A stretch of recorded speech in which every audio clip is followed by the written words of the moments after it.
सत्संगत जी, प्यार से कहना धन निरंकार जी। हल्दू खाता के इस प्रांगण में ये सत्संग का आनंद सभी जो ले रहे हैं, और ये एक सीमित कुछ घंटों का आनंद नहीं है। ये तो ऐसे शब्द जो भी आज श्रवण किए या संतों ने हमेशा से जो समझाए, वो जीवन को सुधारने के शब्द, एक सिर्फ कान तक ही सीमित वो आवाज़ नहीं, वो मन में बिठा के जीवन को परिवर्तन करने के लिए। और जिन्होंने भी किसी भी युग में इस आवाज़ को सुना, संतों की वाणी को सुना, उन्होंने उसी समय जीते जी अपने जीवन को पूरी तरह से जिया और मोक्ष और मुक्ति के भी हकदार बने। तो ये जीवन ने, ये समय ने तो चलते ही रहना है, और ये जीवन में हमें क्या करना है, वो एक चुनाव हमारा। किस तरह अगर हम संसार में किसी से पूछेंगे कि एक सफल जीवन की परिभाषा आपके हिसाब से क्या है, तो कोई ये कह देगा कि कोई पढ़ाई लिखाई करके उपलब्धि, कोई कह देगा कि कोई ऊंचे पद पे रहना, कोई धन दौलत को एक सफलता जीवन की उससे जोड़ेगा। तो ऐसे अनेक परिभाषाएं इस संसार में इंसान दे देता है कि एक जीवन सफल उसका है जिसके पास ये चीज़ हासिल है।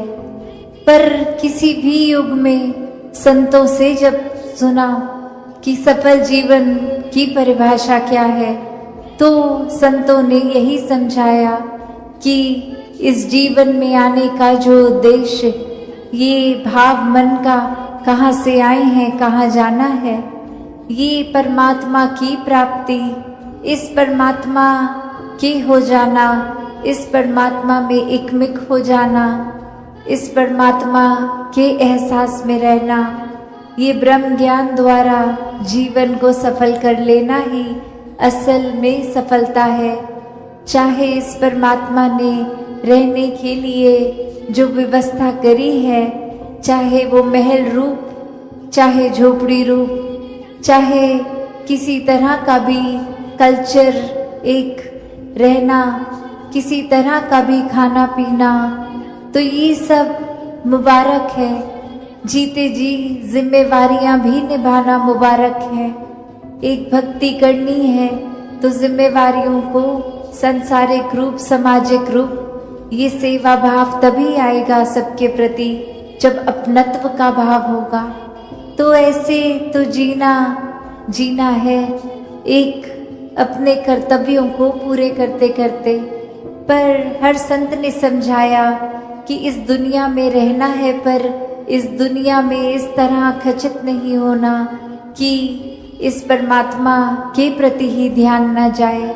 ये स्पिरिचुअल एस्पेक्ट जीवन का, इसमें पीछे रह जाए और ये भौतिक जीवन को ही आगे बढ़ाते रहें। तो चीज़ों का इस्तेमाल करते हुए, सदुपयोग करते हुए जीवन जीना है, और अंदर से सिर्फ इस आध्यात्मिक जीवन को ही एक ज़्यादा पुश देना है, इसके प्रति, इस निराकार परमात्मा, इसको जानकर फिर इसी की भक्ति में, इस प्रेम में चूर होके जीवन को जीना है। तो कैसे संतों ने जब समझाया कि सफल जीवन ये एक तब है जब आध्यात्मिक रूप से पूर्ण हो, एक महल माड़ियाँ, गाड़ी, उपलब्धियाँ, पढ़ाई लिखाई इत्यादि सब मुबारक है, पर वो तभी सही मायने में मुबारक है जब हर पल में इस परमात्मा को भी शामिल किया गया। वरना तो एक दौड़ भाग ही लगी रहती है। आज कुछ ये चाहिए, कल कुछ और चाहिए, आज ये जो मिल गया, कल फिर प्रार्थना कि इसको बदल दिया जाए। इस तरह नहीं हो जीवन। एक उपलब्धि है तो इतने सालों से उसी उपलब्धि पे हैं, कोई प्रमोशन नहीं हो रहा। एक उस तरह की इच्छाएं चाहे छोटी सी हो, वो एक बच्चे के अंदर भी हो सकती है और किसी वृद्ध के अंदर भी वो इच्छाओं ने तो अपना काम करते जाना है। तो यहाँ पे आध्यात्मिक रूप जब साथ होता है जीवन में तो समझ आता है कि इच्छाएं मन में आ रही हैं तो अगर पूरी हो रही हैं उसमें भी हमारी भलाई है, और अगर मन मुताबिक कुछ हो नहीं रहा, इस परमात्मा ने कुछ और चाहा है तो भी एक इसमें भी भलाई है। तो कोई संकीर्णताओं में कोई छोटी छोटी चीज़ों को पकड़ के भक्त नहीं बैठते। भक्त भी इस परमात्मा की तरह विशाल होते हैं, अपने मनों को विशाल कर लेते हैं कि ये जीवन में इस तरह छोटी बातों में उलझना नहीं है, ये नफरतों के कारण नहीं बनाने। जीवन में सिर्फ एक बहते जाना है इस परमात्मा की रज़ा में, इस निराकार की रज़ा में, हर पल में शुक्राना भाव लेकर ये जीवन को जीते जाते हैं। और हर समय यही सिखाया है भक्तों ने कि ये समाज में, घर परिवार में, गृहस्थ में रहकर ही भक्ति को करना है। एक अपने मन के जो भी बायसनेस बनाए हैं, कोई भी कार्य से हमने खुद को श्रेष्ठ, दूसरे को नीचा बना लिया है, तो ये एक हमारा ही भुलेखा है, क्योंकि सभी में परमात्मा विराजित है, एक बराबर हैं सभी। तो एक हमने स्वयं किसी को ऊंचा घोषित कर दिया, किसी को नीचा, क्योंकि वो कहीं और जन्मे हैं, कहीं और का खाना खाते हैं। तो ऐसा जीवन अगर हम ऐसी सोच रख रहे हैं तो नुकसान हमारा ही है, क्योंकि सभी श्रेष्ठ हैं, सभी में परमात्मा है, और जिस घट में भी परमात्मा है वो नीचा हो ही नहीं सकता। परमात्मा तो कण कण में है, पूरे ब्रह्मांड में है, इस संसार के एक कण कण में है। तो फिर यही कण कण से शिक्षा की बात आती है कि कैसे हर एक से ये सीख लेना। और सत्संग में भी जब आते हैं तो वो इस भाव से ही आते हैं कि जो भी आज सुना उसमें से शिक्षा लेकर अपने जीवन को वो वचनों के अनुसार एक ढाला जाए, एक अपने स्वभाव में, चरित्र में ये अच्छे गुणों को अपनाया जाए। और अच्छे गुण तभी ठहरते हैं लॉन्ग टर्म, एक ज़्यादा देर, एक जिंदगी भर, जब वाकई ही वो गुणों को सिर्फ सीखा ना जाए, वो गुण बन लिया जाए। एक बार हम वो गुण खुद जीता जाता बन जाएंगे तो ही हर समय वो हमारे स्वभाव में रहेगा, वरना तो किसी समय है, किसी समय नहीं है वो गुण। तो मानवीय गुणों को हर समय अपने अंदर रखना है तो एक एक गुण को पहले स्वयं बनना होगा, और वो बना तभी जा सकता है जब ये गुण जहाँ से एक स्रोत से शुरू हुए हैं, उपज हुई है, इस परमात्मा से अपने मन का नाता जोड़कर फिर वो गुण बन भी जाएंगे और प्रदर्शित भी होगा जीवन में। इस परमात्मा से ये मन का नाता जोड़ना बहुत ही ज़रूरी है। और कैसे फिर वो मन का नाता सिर्फ कुछ समय का नहीं, हर समय का। एक अस्थिर जो जीवन है, एक डगमग स्थितियां हैं, उसमें भी कैसे स्थिर रहना है। तो बात वही, जिसने भी इस परमात्मा को सही मायने में अपने जीवन में, अपने हर एक पल में डाला है, उन्होंने अपना जीवन बहुत ही सहज भी कर लिया है, स्थिर भी कर लिया है। अब कोई भी परिस्थिति मन को डराती नहीं है। एक परिस्थिति कोई खुशी देती है तो कोई दुख, तो ये याद रहता है कि दोनों ही परिस्थितियों में परमात्मा उसी तरह पूर्णता से पूरा पक्का विराजित है और फिर मन दुख नहीं झेल पा, एक ये मान लेता है कि कुछ देर के लिए अच्छी घड़ियां भी आई हैं, दुख की भी आएंगी।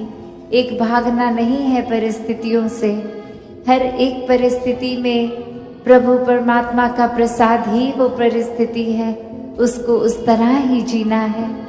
तो भक्तों ने एक भागने को जीवन के साथ लिंक नहीं किया, एक भाग लेने को किया है कि शामिल होना है, हर मौके में अपने जीवन को पूरी तरह से जीना है।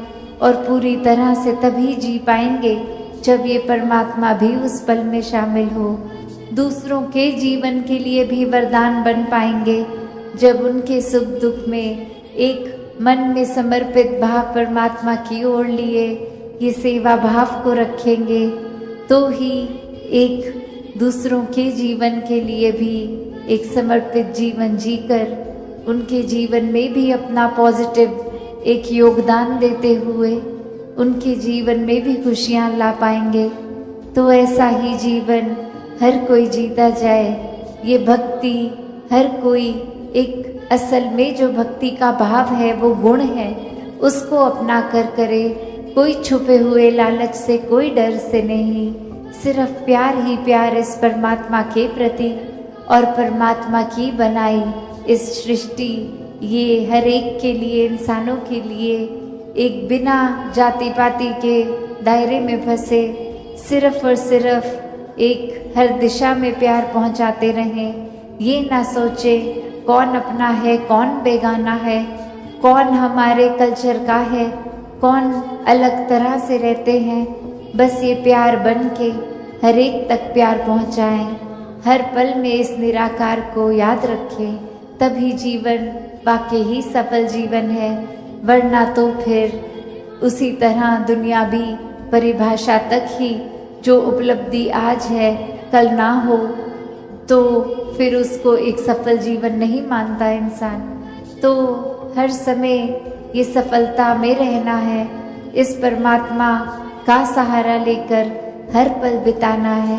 जैसे एक कहानी में भी एक इंसान अपने परिवार के साथ किश्ती में एक नदी के एक पार से दूसरे पार जा रहा, और वहीं तूफान आने पर ये किश्ती अब जोर से हिलती है, और वहीं वो इंसान को उसके घर वाले कहते हैं कि अभी शायद किश्ती पलट जाएगी, बहुत बेचैनी हो रही है, एक क्या ही हो रहा है, हम गिर जाएंगे, शायद पानी में डूब जाएंगे, यही अंत हो जाएगा।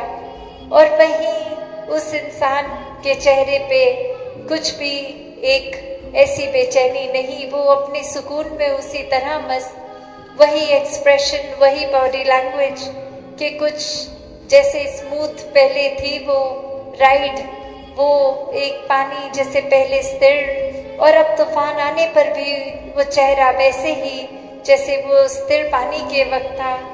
और अब वो पत्नी पूछती है उससे कि ये इतना डामाडोल हो रही है किश्ती, और आप कैसे अभी भी इतने ही उसी तरह हो जैसे पहले थे, ये बेचैनी क्यों नहीं आपको सता रही। और फिर वो इंसान एक झटके में उस अपनी पत्नी को एक उसके नज़दीक आके एक डराने की तरह एक कोई शार्प ऑब्जेक्ट होता है जो उसके गर्दन पे रख देता है, और पत्नी वैसी की वैसी ही रहती है, बिल्कुल घबराती नहीं है, बिल्कुल डरती नहीं है। और फिर वो इंसान पूछता है कि ये जो चाबुक था, ये धार वाला तलवार जैसा चाकू, ये आपकी गर्दन पे रख दिया तो आप डरे क्यों नहीं? तो वो पत्नी कहती है, आपसे प्रेम ही इतना है, पूरा विश्वास है आप पे कि आप कभी भी मुझे नुकसान नहीं पहुंचाओगे। तो चाहे ये कितना भी तेज धार वाला ये तीखा चाकू था, ये चाहे गर्दन पे रखा भी तो पता था कुछ नुकसान नहीं होगा। और वो इंसान फिर अपनी बात समझाते हुए कि ये किश्ती चाहे स्थिर पानी पे चल रही है, या अभी तूफान के वक्त डामाडोल हो रही है। यही तो प्यार इस परमात्मा से है कि कैसा भी ये पानी रखे, कैसी भी परिस्थिति रखे, मन इसके लगन में, इसके प्यार में है तो मन में स्थिरता ही रहेगी। परिस्थितियां डराएंगी नहीं, समय के मुताबिक दिल और सोच ख्याल नहीं बदलेगा। तो कैसा एक जो ये प्यार का जिक्र यहाँ, कि ये प्यार में विश्वास भी है, सुकून भी है, पेशेंस भी है, और कैसे ये कायम दायम हर समय रहने वाला प्यार है। ये सिर्फ इस वजह से नहीं बदलेगा कि आज पानी स्थिर है और ये कश्ती में बैठे हमें तंग नहीं हो रहे हम, तो ये परमात्मा एक बहुत ही अच्छा है, इसके गुणगान भी हो रहे हैं। और थोड़ी देर में वही किश्ती डूबने लगती है तो परमात्मा को कोसना है, परमात्मा ठीक नहीं कर रहा। नहीं, भक्तों का तो एक नजरिया, एक माइंडसेट हर समय इस परमात्मा के प्यार में ही रहता है, और यही परमात्मा का आसरा लेते हुए हर समय भक्त अपनी भक्ति करते हैं। और वो भक्ति फिर किसी डर से नहीं जुड़ी होती, भक्ति वो किसी चाहत, कोई इच्छा, कोई लालच से नहीं जुड़ी होती। वो प्यार है, वो अनकंडीशनल लव है इस परमात्मा के प्रति। और जब ऐसा ही प्यार इस परमात्मा से होता है तो इस परमात्मा की बनाई हुई सभी चीज़ों से हो जाता है, सभी इंसानों से हो जाता है। फिर भेदभाव मन के खत्म हो जाते हैं, सभी अपने लगते हैं। हर कोई ये परमात्मा का साक्षात रूप दिखता है। फिर ऊंच नीच, ये कौन सी जगह से बिलोंग करता है कोई, या फिर इनका खाना पीना कैसा है कैसा नहीं, ये किस रंग के हैं, ये कौन सी भाषा बोलते हैं, ऐसे कोई भी ख्याल फिर मन में नफरत नहीं पैदा करते। क्योंकि ये पता है जब परमात्मा ने ही पूरी सृष्टि की रचना की है तो सभी भाषाएं भी एक अपने आप में प्यारी हैं, क्योंकि परमात्मा की ही रचना है। सभी इंसान बहुत ही श्रेष्ठ हैं क्योंकि परमात्मा के ही रचना है। ये चाहे कहीं भी पैदाइश हो, कहीं भी जन्म लिया हो, उससे एक नफरत इस वजह से ऊंच नीच की नहीं आती। सभी एक अपने लगते हैं, सभी से प्यार होता है। तो कैसे ये जीवन में इंसान जहाँ खुद ही ये नफरत के कारण बना देता है, ये परमात्मा ने तो कोई भेदभाव नहीं किया, हर एक को सब कुछ पूरा ही दिया है, हर एक की बेहतरी के लिए जैसा जीवन जीना उसके लिए एक बेहतरी है वैसा ही दिया है। पर ये अपनी सोच, ये कंपैरिजन हर एक के मन में ऐसा आ जाता है कि लगता है हमें जीवन में कम मिला है, औरों को ज़्यादा मिला है। तो ऐसा जीवन तो कभी भी एक मन को सेटिस्फाई नहीं करेगा, एक बेचैनी रहेगी, सुकून से कोसों दूर रहेगा ऐसा मन। तो कैसे वो हम पे है कि हमने जीवन को कैसे जीना है, जैसे भक्तों ने सिखाया वैसा जीवन जीना है, या फिर अपनी छोटी सोच में ही उलझकर अपने जीवन को और कॉम्प्लिकेटेड करना है, ये क्योस को अपना लेना है। जैसे एक और छोटी सी कहानी ध्यान आ रही है कि एक स्कूल में हर एक ने, ऐसे टीचर ने एक बात रखी कि सभी स्टूडेंट्स के गुब्बारों पे नाम लिख दिए जाएंगे, एक गुब्बारे पे एक बच्चे का नाम। और फिर ऐसा करके पूरी क्लास वो गुब्बारों से भर गई और अब 3 मिनट का टाइम दिया गया कि कैसे हर एक ने अपना नाम वाला गुब्बारा अपने हाथ में पकड़ना है। और वो 3 मिनट खत्म हो गए। वो कुछ ही बच्चे थे जिनको अपने नाम का गुब्बारा मिल पाया, उन्होंने पकड़ लिया, पर मेजॉरिटी किसी ने ऐसा नहीं किया, उनको अपने नाम वाला गुब्बारा मिला ही नहीं, वो बलून मिला ही नहीं।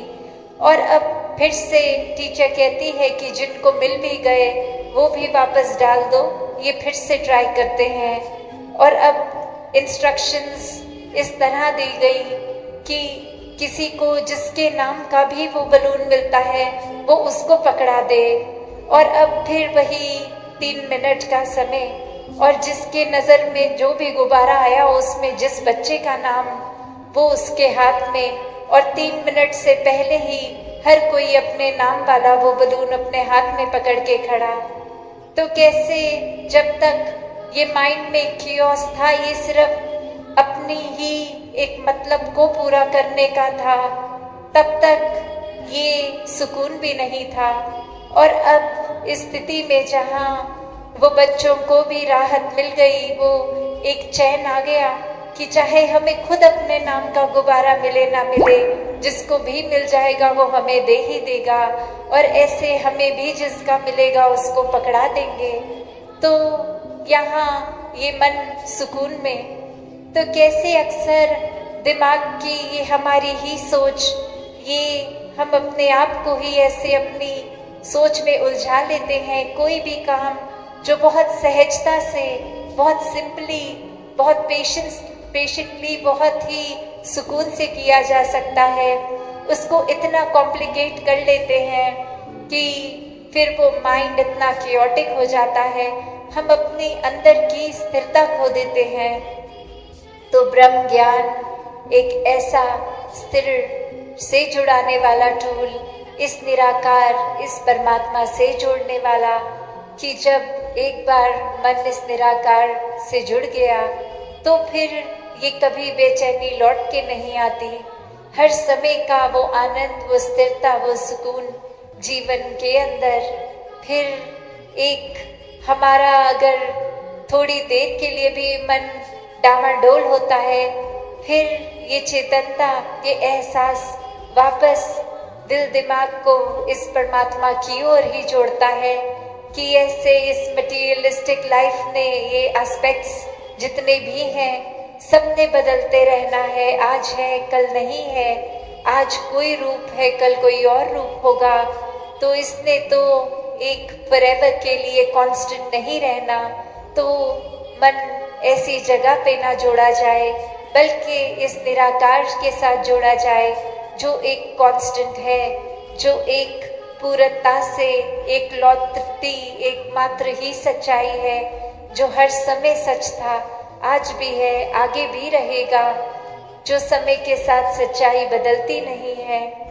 तो ये मटीरियलिस्टिक दुनिया मुबारक है, इसमें रहना भी है, इसमें वस्तुओं का उपयोग भी करना है, रिश्ते नातों को और गहरा करना है, हर एक के साथ एक एमिकेबली, एक बहुत ही तालमेल के साथ रहना भी है। पर इतना ये मटीरियलिस्टिक दुनिया में उलझना नहीं है कि अपने मूल को, इस परमात्मा को ही भूल जाएं और बिल्कुल समय एक अपने मन को इस परमात्मा से अलाइन करने का ना निकालें। तो ऐसी ही शिक्षा कर्म रूप में और अपने वचनों द्वारा भक्त हर समय समझाते हैं कि जीवन में मन स्थिर कर लो तो सब कुछ मिल जाता है, सुकून मिल जाता है। और फिर ये समझ आ जाता है कि किसी भी चीज़ के पीछे एक हद तक दौड़ा जाए तो ही ठीक है, वरना वो एक एम तो उस वस्तु से, उस ड्रीम को पूरा करके सुख का है, पर वो जर्नी ही हम इतनी खराब कर लेते हैं, कितने खुद को स्ट्रेस देके, टेंशन देके। तो कैसे सहजता पूर्वक इस निराकार के ऊपर ही छोड़कर कि एक एफर्ट हमने किया, पर वो एंड रिजल्ट मिले ना मिले, उससे अपने मन का चैन नहीं जोड़ना। जब एक स्थिर परमात्मा के साथ मन जोड़ लिया तो फिर रिजल्ट कुछ भी हो वो हमारे लिए सुकून ही है। तो ऐसा जीवन हर कोई जीता जाए।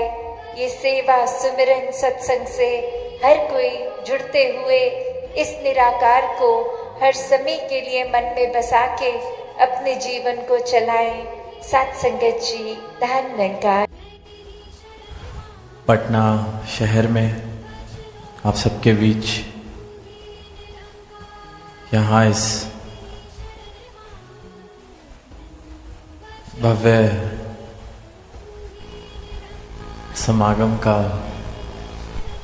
हिस्सा बनने का अवसर मिला, यहाँ आने का अवसर मिला। आप सबके बीच ये प्रेम वाले भाव, ये परमात्मा के प्रति श्रद्धा वाले, भक्ति वाले भाव देखने का अवसर मिला। और कुछ रोज पहले ही ध्यान बना कि समागम संडे का यहाँ पहुंचकर आप सबके बीच में किया जाए। और सारे ही महापुरुषों ने जो योगदान दिया है, जो चंद दिनों में ही इतना विशाल रूप, इतने आयोजन, चाहे वो महात्मा किसी भी रूप में सेवाएं निभा रहे, सेवा दल के भाई बहन या फिर अन्य महात्मा जो डिपार्टमेंट्स के साथ भी लग के जिन्होंने कोऑर्डिनेशन की, तो ये आप सबकी सेवा इस रूप में सबने मिलकर जो निभाई, तो ये उसी का परिणाम है कि आज इतना विशाल मानव परिवार यहाँ इतने सुंदर रूप से, सुंदर भावों के साथ सजा हुआ है। पटना शहर की बात करते हैं, सुना कि जो इसका पौराणिक नाम पाटलिपुत्र, और कैसे कितना समर्थ इतिहास कहा गया, कितने ऐसे व्यक्तित्व यहाँ हुए जिनको जब बचपन में स्कूल में पढ़ रहे थे तो वो नाम भी सुने, चाहे वो चाणक्य का नाम हुआ, चाहे सम्राट अशोक का नाम हुआ,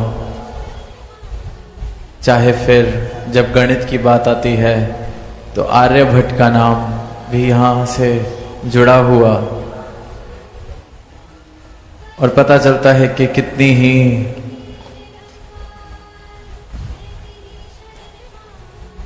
ऐसी रिच हिस्ट्री जिसे कहा जाता है, ऐसा सुनहरा इतिहास।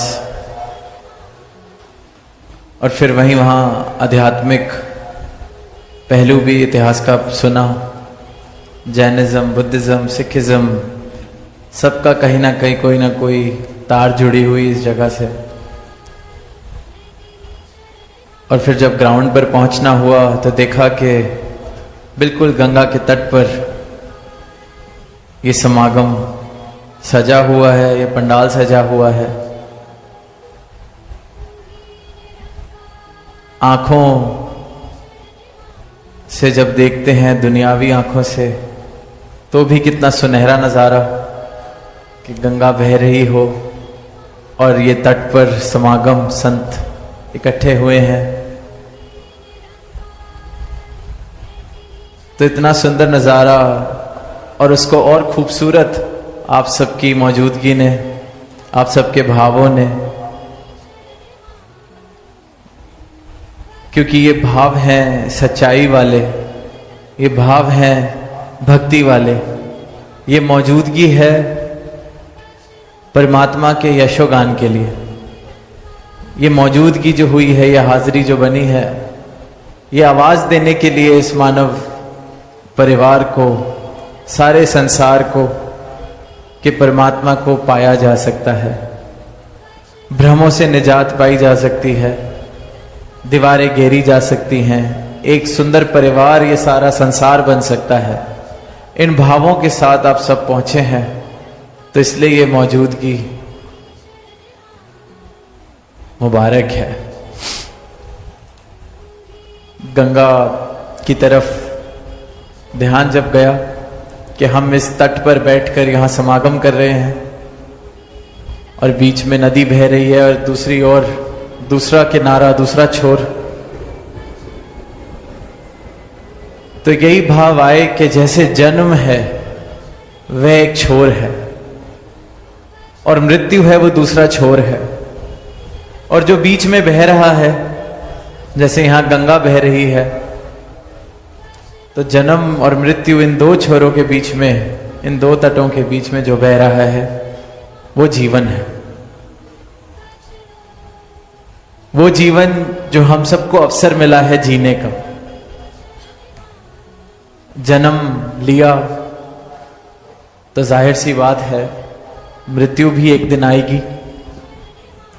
क्योंकि अगर एक नदी को देखते हैं जिसका एक किनारा है तो दूसरा किनारा तो होना लाजमी है, वरना नदी हो नहीं सकती। नदी है ही वो जिसके दो किनारे हैं। इसी प्रकार जीवन भी वही है जिसके ये दो तट, दो किनारे, जन्म और मृत्यु।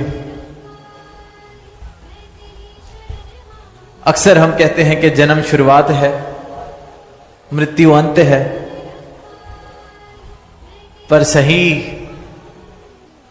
ठीक ठीक आंखें खोलकर अगर देखेंगे तो जैसे नदी के भी दोनों तट बराबर साथ ही चलते हैं, ये जन्म और मृत्यु भी साथ चल रही है। एक एक पल में एक एक श्वास हम जो ले रहे हैं, ये जीवन उतना ही कम होता जा रहा है।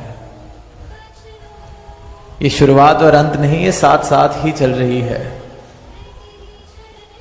जन्म है तो मृत्यु ने होना है। एक एक दिन इंसान ये जो यात्रा कर रहा है,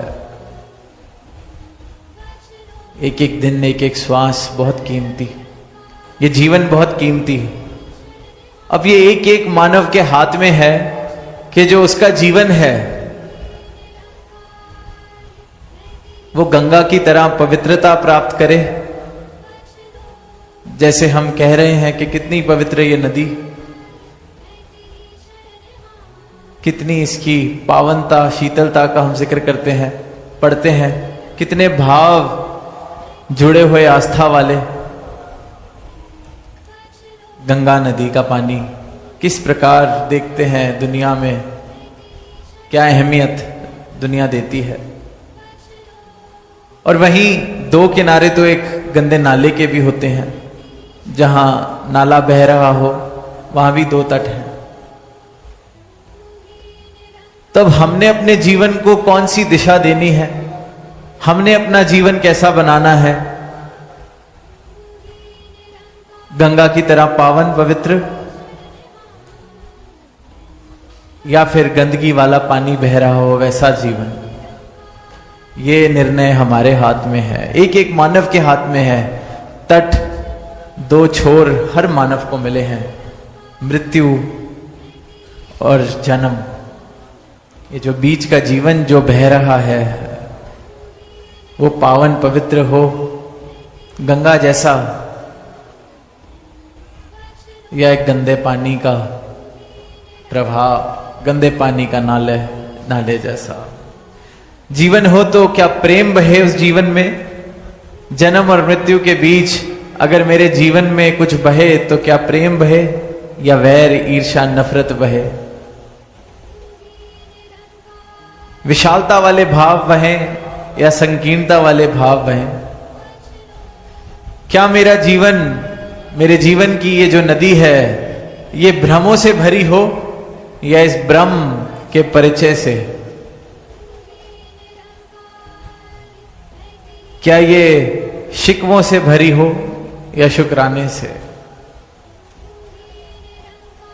क्या ये अज्ञानता के अंधकार से भरा हो जीवन, या फिर इस परमात्मा की रोशनी से रोशन हो? जन्म मिला है, मृत्यु आएगी, ये बीच का सफर, ये जो है, ईश्वर क्या है, परमात्मा क्या है, इसका राज जानना पड़ेगा। अपनी इन आंखों से जब मैं इस ईश्वर के दर्शन करता हूं तो फिर जर्रे जर्रे में भी ये ईश्वर दिखता है और हर इंसान में, हर मूरत में ये ईश्वर दिखता है। तो फिर आसान हो जाता है कि किसी को मैं दुख ना पहुंचाऊं, क्योंकि सब में अपना रूप देखने लगता हूं, अपने रूप की पहचान मिल गई कि मैं इस ईश्वर का अंश हूं, सामने वाला भी ईश्वर का अंश है। तो ज्ञान की दृष्टि से देखें तो मुझ में और सामने वाले में अंतर क्या हुआ? ये तो अज्ञानता वाली दृष्टि थी जो जात मजहब की दीवारें बना रही थी।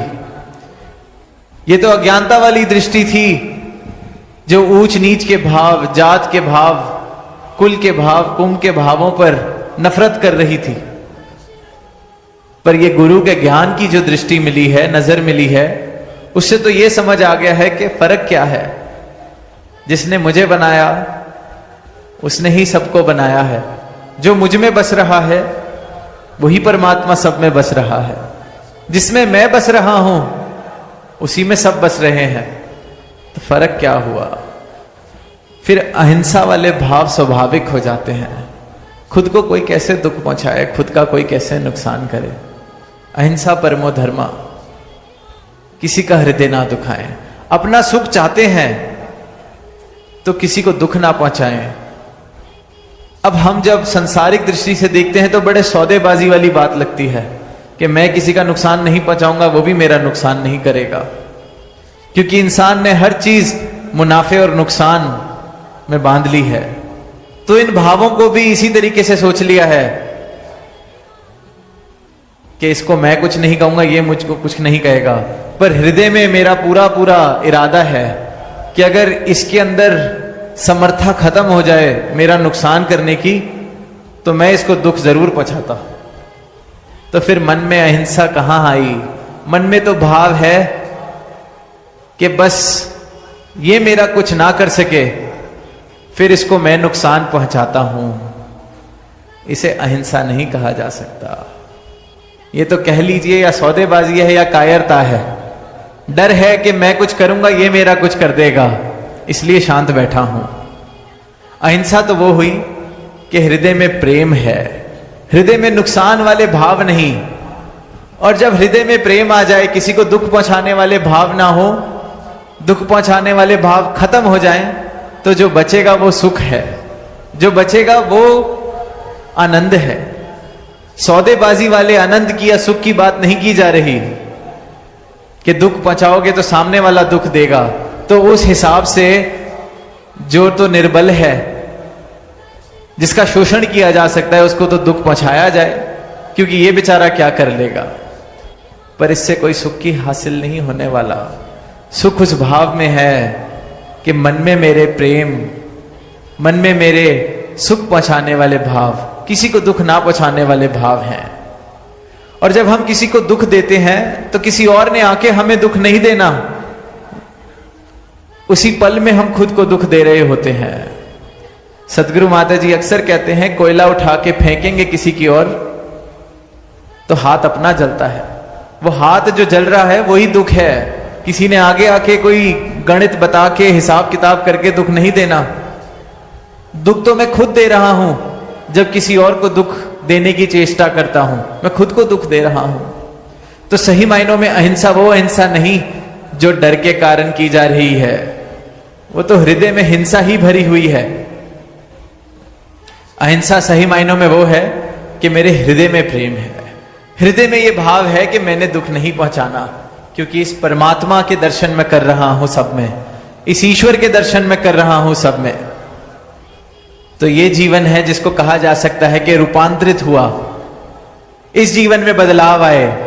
कहां मैं मेरी के भावों में था, कहां ऊंच नीच के भावों में था, कहां किसी को छोटा दिखाने के लिए नुकसान पहुंचा रहा था, पर अब हृदय में प्रेम है। तो मेरा जीवन ऐसे प्रेम की तरह बहे, जन्म और मृत्यु के बीच सिर्फ और सिर्फ प्रेम बहे, ये चुनाव मेरा है। मेरा जीवन भी गंगा की तरह पावन हो जाए, ये चुनाव मेरा है। अवसर तो सबको मिला है, बड़े भागों से मिला है ये मानव जन्म, क्योंकि इसमें हम चुनाव कर सकते हैं कि ये जीवन किस तरह से बहेगा। एक बच्चा स्कूल में रोज जो प्रार्थना होती है उसमें सुनता था कि ईसा मसीह ने कहा है कि सबको प्रेम करो, अपने पड़ोसी को प्रेम करो, अपने पड़ोसी को प्रेम करो। जैसे भी हम कहते हैं लव दाई नेबर, प्रेम ही धर्म है। सबने सुनी है ये बात, लव दाई नेबर, अपने पड़ोसी को प्रेम करो। रोज सुनता था। एक दिन घर से लौट रहा था तो देखा कि रास्ते में कोई चोट खा के गिरा हुआ है। अब वो देख रहा है आसपास से 25-50-100 लोग गुजर गए, किसी ने उसकी मदद नहीं की। और जिनके साथ वो चल रहा होता है वो कहता है कि क्या ये किसी का भी पड़ोसी नहीं? क्या इसको कोई प्यार नहीं करता? कोई इसकी मदद करने क्यों नहीं आ रहा? जिसको चोट लगी है क्या वो कहीं अकेले एकांत में रहता है? कोई इसका पड़ोसी नहीं। और फिर वहीं जब उसके मन में ये भाव आ रहे होते हैं, आकर कोई उसको संभालता है, उस गिरे हुए को कोई उठाता है, तो बच्चे से रुका नहीं जाता। बच्चा पूछ लेता है कि आपने इनकी मदद की, इनका ख्याल रखा, क्या ये आपके पड़ोसी हैं? आप इनसे प्रेम करते हैं? क्या आप भी इसलिए प्रेम करते हैं क्योंकि ईसा मसीह ने कहा है कि पड़ोसी से प्रेम किया जाए? ये आपके पड़ोसी हैं क्या? तो वो आगे से जवाब देते हैं कि बेटा मेरा तो पूरा संसार मेरा पड़ोस है। मेरे गुरु की ये शिक्षा है, ईसा मसीह की ये शिक्षा है, वासुदेव कुटुंबकम। आज सदगुरु भी अपना ज्ञान देके यही कह रहे हैं कि पूरा संसार हमारा पड़ोस है। क्योंकि जिसको ये ज्ञान वाली दृष्टि मिल गई, जिसको ये ब्रह्म के दर्शन हो गए, फिर वो मैं मेरी के भाव से उठ जाता है, फिर दीवारें गिर जाती हैं, फिर सब में ये एक रूप, सब इस परमात्मा ही जब मेरा निवास स्थान हो गया तो पड़ोसी भी दूर की बात हो गई। हम सबका निवास स्थान एक है, ये परमात्मा। तो हम एक घर में रहने वाले हो गए, पड़ोसी भी बहुत दूर का रिश्ता हो गया। तो प्रेम तो कितना होना चाहिए। अगर ईसा मसीह ने कहा है कि पड़ोसी से प्रेम करो, तो सदगुरु तो एक घर बता रहे हैं जिस घर में हम वास कर रहे हैं। ये निरंकार, ये परमात्मा, एक एक मानव इसी में वास कर रहा है। तो गुरु ने तो वो पड़ोसी वाला रिश्ता भी खत्म कर दिया, एक घर में रहने वाले बना दिया हम सबको। तो अब ये सोचें कि अगर पड़ोसी से प्रेम करना था तो जो जिस घर में रह रहे हैं, एक छत में जिसके साथ रह रहे हैं, उससे कितना प्रेम करना पड़ेगा। इसलिए कह रहे हैं प्रेम बनना है। पड़ोसी वाला फर्क भी मिटा दिया। सदगुरु ऐसी कृपा करते हैं, ये बता देते हैं कि इस एक में तू रह रहा है, ये एक परमात्मा तेरा निवास स्थान है। इसी प्रकार एक एक मानव का निवास स्थान यही परमात्मा है। प्रेम जिन प्रेम कियो तिन्हीं प्रभ पायो। प्रेम जिसने किया है उसने इस परमात्मा को हासिल किया है, पाया है। तो जैसे कि दास ने शुरुआत में कहा कि फैसला हमारा है। जन्म और मृत्यु के दो तटों के बीच में कौन सा पानी बहेगा, हमारा जीवन कैसे बहेगा? प्रेम वाले भावों से, नफरत वाले भावों से। ये जीवन भी कहीं निरर्थक बन के ना रह जाए। मौका है, अवसर है कि सार्थक कर लें इस जीवन को। ये चुनाव करें कि सार्थकता बहेगी मेरे जीवन में या निरर्थक बन के रह जाएगा ये जीवन। जिस चीज का कोई कीमत नहीं, मूल नहीं, क्या उन्हीं में मस्त मगन होके उन्हीं चीजों में मैं कहीं ये जीवन ना गुजार दूं? जिस चीज का मूल है, जो सार्थक है, उसकी प्राप्ति कर सकूं।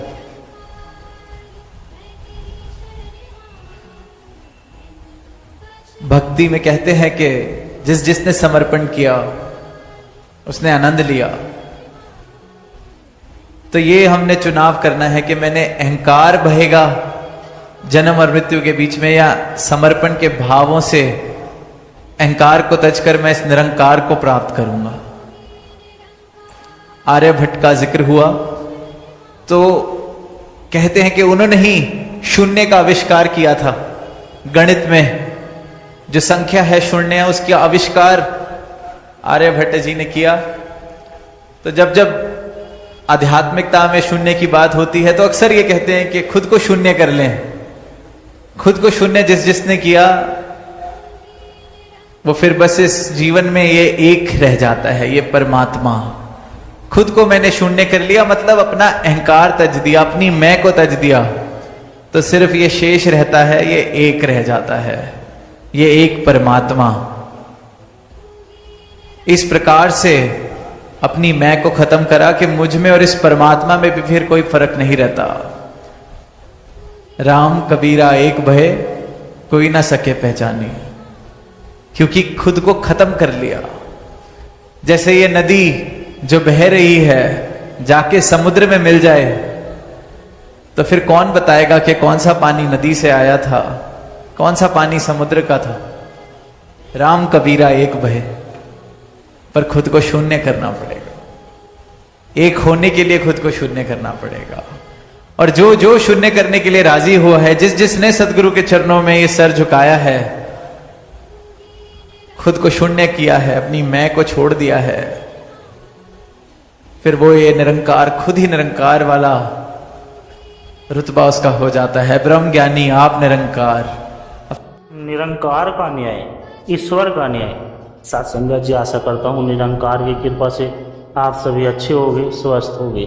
साथ संगत जी, आप जी के चरणों में बहुत ही सुंदर प्रेरणादायक कहानी विचार, जिसका विषय है निरंकार का न्याय, ईश्वर का न्याय। तो आइए साथ संगत जी सुनते हैं इस प्रेरणादायक कहानी के माध्यम से। साथ संगत जी, धरती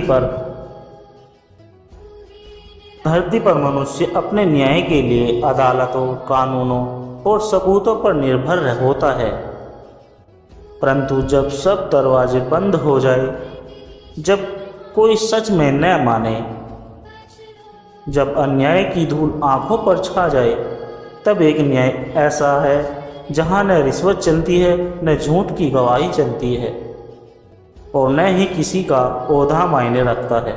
और साथ संगत जी, वह स्थान है, वह है निरंकार का न्याय। इस पारब्रह्म परमपिता परमेश्वर का न्याय, ईश्वर का न्याय। साथ संगत जी,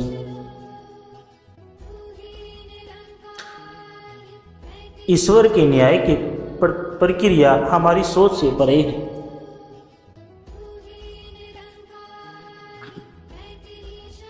लेकिन उसका परिणाम कभी अनुचित नहीं होता। यह कहानी एक ऐसे राजा की है साथ संगत जी, जो खुद को न्यायप्रिय समझता था, पर एक घटना ने उसकी दुनिया बदल दी। उसे सिखाया कि ईश्वर का न्याय सबसे श्रेष्ठ और अटल होता है। साथ संगत जी, बहुत समय पहले की बात है। धर्मगिरी नामक राज्य में राजा वीरेंद्र चंद्र का शासन था। वीरेंद्र चंद्र को प्रजा में न्यायप्रिय राजा कहा जाता था। हर दिन वह न्याय के लिए एक खुली सभा लगाता है और सभी शिकायतों को सुनता। फिर उसका फैसला इतनी तीव्र और सटीक होता कि लोगों का विश्वास उस पर ईश्वर की तरह था। सत्संगत जी, एक बार राज्य में एक साधु आया जिसका नाम ऋषि वेदानंद था। उन्होंने राजा से कहा,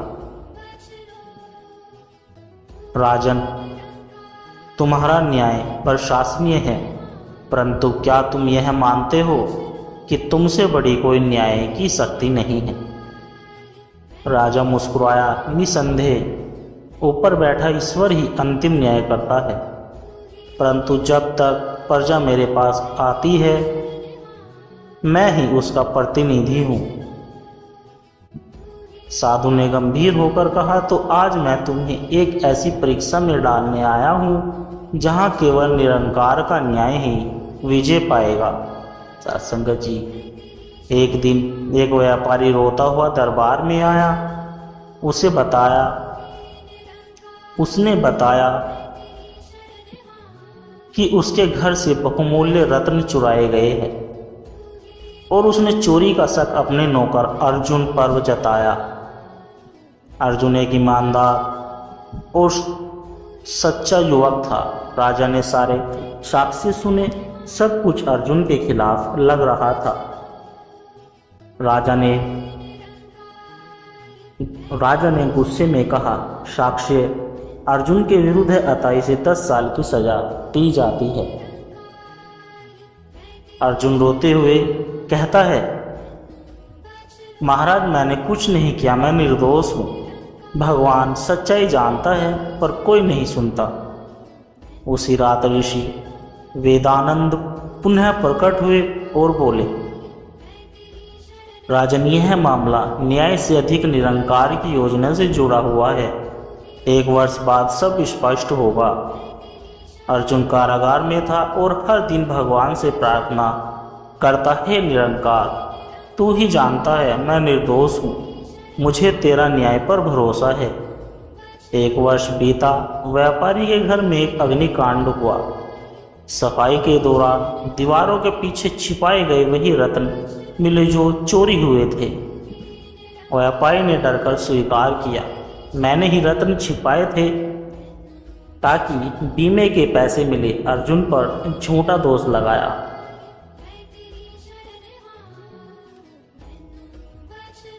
सारे राज्य में सनसनी फैल गई। अर्जुन को तत्काल रिहा किया गया। राजा सिर झुकाए खड़ा था। ऋषि वेदानंद बोले, यह था निरंकार का न्याय। समय लगता है पर जब न्याय करता है ना तो सारी सच्चाई अपने आप उजागर हो जाती है। राजा ने अर्जुन से क्षमा मांगी। अर्जुन बोला, महाराज मुझे आपसे कोई शिकायत नहीं, मेरे लिए यह एक साधना थी और अब मुझे भगवान के न्याय पर अडिग विश्वास हो गया है। राजा ने उस दिन से अपने न्याय को और अधिक विनम्र और विवेक से शुरू किया। उसने दरबार में एक शिला लगवाई जिस पर लिखा था, जब सब दरवाजे बंद हो जाते हैं तब निरंकार का दरवाजा खुला होता है। वही न्याय करता है जो सच्चा और अंतिम होता है। सत्संगत जी, मानव न्याय समिति होता है पर ईश्वर का न्याय असीम और अटल होता है। सच्चाई देर से सामने आती है लेकिन वह आती जरूर है। झूठ चाहे कितना भी ताकतवर लगे, अंत में सत्य की ही विजय होती है। निरंकार के न्याय में भले समय लगे पर न्याय अवश्य होता है। सत्संगत जी, न्याय एक ऐसा शब्द है जिसकी तलाश हर मानव करता है। किसी को परिवार से अन्याय मिला, किसी को समाज से, किसी को अपने कर्मों के बदले अनुचित फल मिला, परंतु जब सारे रास्ते बंद हो जाते हैं तब एक दरवाज़ा खुला रहता है और वह दरवाज़ा निरंकार का दरवाज़ा है। सत्संगत, यह कहानी एक साधारण किसान की है जिसे जीवन ने बार बार ठुकराया, झूठे इल्जाम लगे, अपमान मिला और सबसे बड़ी बात उसे अपनों ने ही पराया बना दिया। पर जब वह सब कुछ हार गया तब ईश्वर का न्याय उसके जीवन में अद्भुत ढंग से प्रकट हुआ। सत्संगत जी, शांतिपुर गांव में एक निर्धन किसान रहता था। उस किसान का नाम रामू था। दिन रात खेत में मेहनत करता पर वर्षा कभी समय पर न होती, फसल सूख जाती, कर्ज चढ़ गया। गांव के जमींदार ठाकुर वीरभान से रामू ने 50,000 रुपये का कर्ज लिया था पर चुकता न कर पाया। ठाकुर ने उसे धमकी दी, या तो खेत का पट्टा दे दे या तू जेल जाएगा। रामू बोला, ठाकुर साहब 2 महीने का वक्त और दे दीजिए, भगवान की दया से इस बार अच्छा मौसम। पर ठाकुर ने ना सुनी। 1 सप्ताह बाद रामू के खेत में अचानक आग लग गई। कोई सबूत नहीं मिला पर रामू जानता था कि यह ठाकुर की चाल थी। रामू ने हर दरवाज़ा खटखटाया, पंचायत बुलाई, पुलिस थाने गया, सब जगह ठाकुर के पैसे और रसूख ने न्याय को खरीद लिया। रामू टूट गया। गांव वाले तब उससे दूर हो गए। पत्नी विमला ने कहा, अब क्या होगा रामू, 2 बच्चे हैं, ना घर है, ना खेत है, ना पैसा है। रामू ने कहा, अब मैं किसी इंसान से नहीं, सीधे ईश्वर से न्याय मांगूंगा। वह हर सुबह पास के पीपल के पेड़ के नीचे बैठकर आंखें बंद कर घंटों प्रार्थना करता है, निरंकार तू ही न्याय कर सकता है। जब तेरा समय आएगा तो खुद न्याय देगा। एक दिन गांव में एक वर्ग साधु आया। उस साधु का नाम चैतन्यानंद स्वामी था। उन्होंने गांव में प्रवचन दिए कि रामू उनकी चरणों में गया और बोला, स्वामी जी, मैं टूट गया हूँ, मेरा सब कुछ लुट गया है, मुझे न्याय चाहिए। स्वामी जी ने केवल इतना कहा, न्याय वहाँ नहीं मिलता जहाँ तुम्हारा हक है, न्याय वहाँ मिलता है जहाँ निरंकार की इच्छा होती है।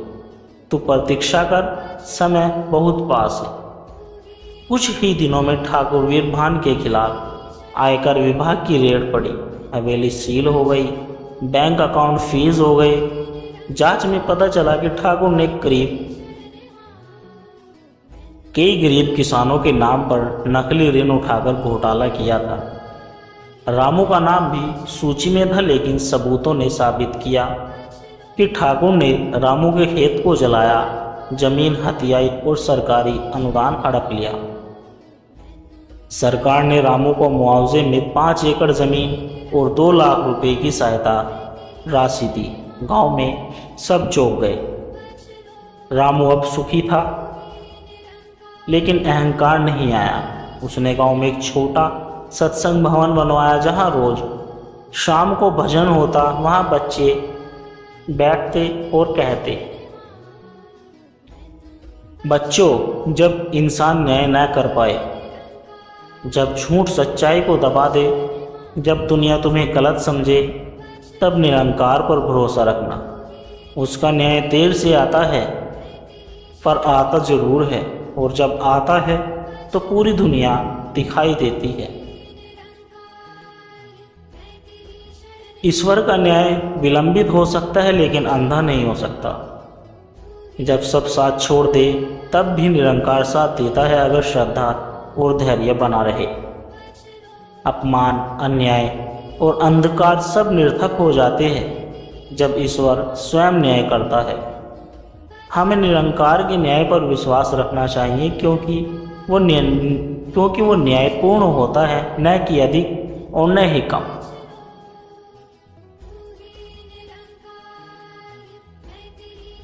सत्संगत जी, कभी आपने महसूस किया है कि आपने कुछ गलत नहीं किया, फिर भी दुख मिला? कभी ऐसा हुआ है कि आपके साथ अन्याय हुआ और कोई भी आपके पक्ष में नहीं था? शायद यह भी हुआ हो कि आपने किसी का भला चाहा हो और वही आपको धोखा दे गया। इन पलों में इंसान की आत्मा एक ही प्रश्न करती है, क्या ईश्वर देख नहीं रहा?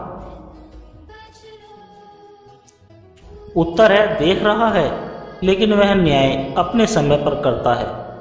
उसकी चुप्पी उसकी योजना है। यह कहानी एक ऐसे व्यक्ति की है, सत्संगत जो सच्चाई, सेवा और साधना के मार्ग पर था, फिर भी उसे जिंदगी ने हर बार ठोकर दी। लेकिन अंत में अन्याय ही अदृश्य डोरी ने उसे वहां पहुंचा दिया जहां उसकी आत्मा को परम शांति मिली। सत्संगत जी, दयाराम गांव के बाहर एक छोटी सी कुटिया में रहता था। खेती करता, रोज सत्संग में भाग लेता और हर किसी की मदद करता था। गांव के लोग उसे साधु मानते थे, परंतु कुछ लोग उसकी सरलता को मूर्खता समझते थे। दयाराम रोज एक ही बात कहता कि ईश्वर सब देखता है, पर बोलता तभी है जब मौन असहनीय हो जाए। एक दिन गांव का लालची जमींदार भवानीनाथ उसकी जमीन पर कब्जा करने लगा। दयाराम ने पंचायत में बात रखी, लेकिन भवानीनाथ ने झूठे गवाहों और कागजों से उसे हरा दिया। दयाराम ने चुपचाप अपना सामान उठाया और कुटिया छोड़ दी। किसी ने मदद नहीं की। वह एक मंदिर के पीछे रहने लगा, पर शिकायत फिर भी किसी ने नहीं की। सासंगत जी, 1 वर्ष बीत गया। लोग भूल चुके थे कि दयाराम कौन है। एक दिन गांव में एक तेज तूफान आया। भावईनाथ की हवेली ढह गई। उसका बेटा लापता हो गया। वह पागल हो गया। डॉक्टर, पुजारी, ओझा सब हार गए। किसी ने सलाह दी, दयाराम को बुलाओ, वह सच्चा भक्त है, उसके पास जाओ। भवानीनाथ रोता हुआ दयाराम के चरणों में गिर पड़ा। दयाराम ने शांत होकर कहा, मैं कुछ नहीं, पर वह न्याय कर चुका है। अब तुम सीखो कि संपत्ति से बड़ा धर्म होता है। एक दिन मंदिर में प्रवचन हो रहा था। स्वामी शांत विलास ने दयाराम को देखकर कहा, यह वही आत्मा है जिसने न्याय की परीक्षा दी। सभी चौंक गए।